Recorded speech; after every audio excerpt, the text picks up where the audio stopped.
first step towards achieving your dreams is having the right coach. Get the best education with CAD/COM Lab and make your AutoCAD do the 3Ds Max. Dreams come true. Download the app now.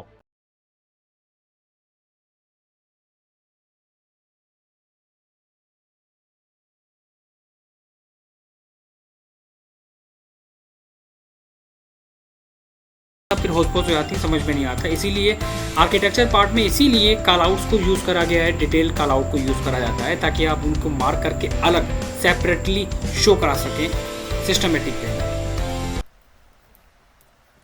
हम दूसरी details पे काम करते हैं जो कहलाता है furniture layout. अब इस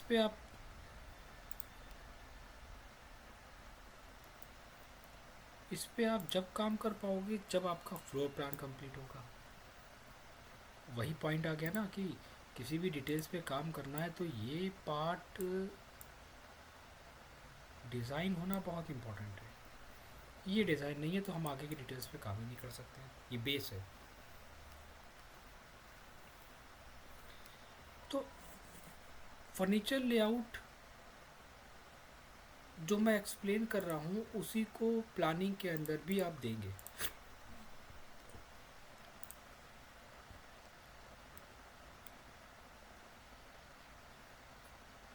बहुत सारे काम है अभी प्लानिंग के अंदर, उनको कंप्लीट करेंगे आप।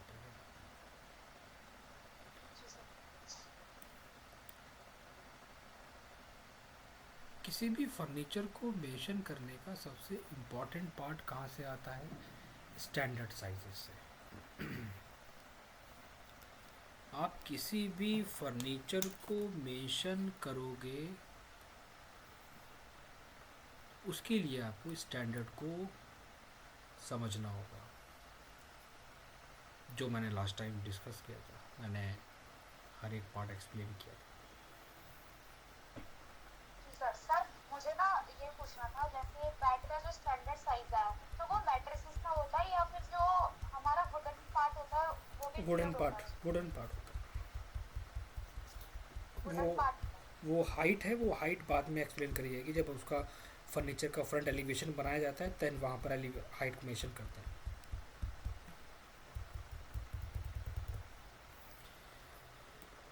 किसी भी फर्नीचर को बनाने के लिए सबसे पहला पॉइंट, क्योंकि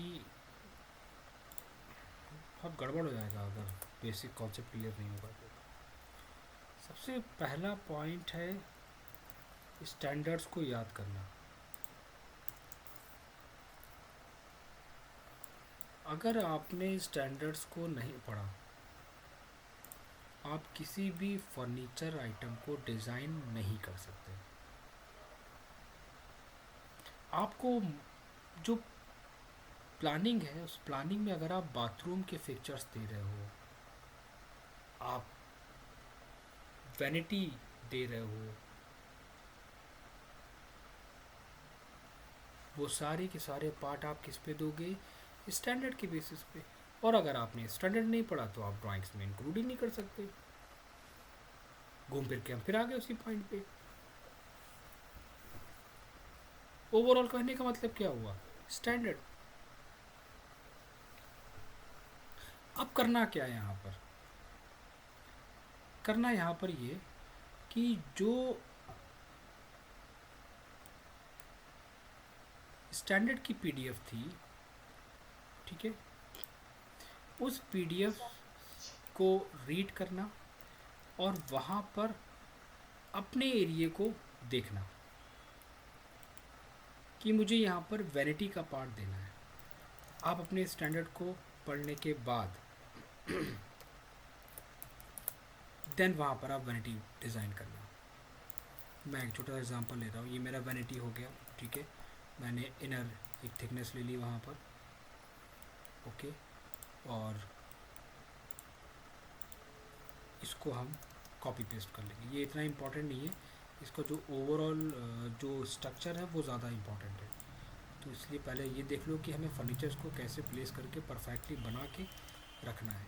यही फर्नीचर्स हमारे आगे भी काम आएंगे। ये आपने